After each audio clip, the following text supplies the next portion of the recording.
کہ ہم پہ جناب اس کی شان کریمی ہے، شان رحیمی ہے کہ ہمیں اپنے محبوب پر درود و سلام پڑھنے کا یہ ہمیں آزاد بخشا. تو ہمیں نہ پاک نے درود پاک پڑھنے کا یہ جو ارشاد فرمایا، کیا حضور ہمارے درود کے محتاج ہے؟ اللہ تعالیٰ نے پھر ہمیں حکم کیوں دیا ہے کہ تم بھی میرے نبی پہ درود و سلام بھیجو؟ درود دعا ہے. کیا حضور ہماری دعا کے محتاج ہے؟ حضور ہماری دعا کے محتاج ہے؟ نہیں. ہلکی سی کبھی سوچنا بھی نہیں. حضور ہماری دعا کے محتاج نہ بلکہ ہم حضور کی دعا کے محتاج ہیں، حضور کی نگاہ کرم کے محتاج ہیں. اللہ اکبر، اللہ اکبر.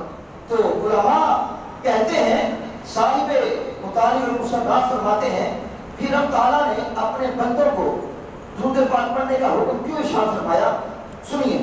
خلاصہ یہ ہے کہ جب ہم کہتے ہیں اپنے نبی پہ درود بھیجتے ہیں، جب ہم کہتے ہیں اللہم صلی علی محمد، تو اس کا معنی یہ ہوتا ہے کہ ہم اللہ تعالیٰ سے درخواست کرتے ہیں کہ حضور نبی کریم صلی اللہ تعالیٰ علیہ وسلم کو دنیا میں معظم، مکرم، محترم اور محتشم بنائے اور قیامت کے دن اپنی امت کی شفاعت کرنے والا بنائے.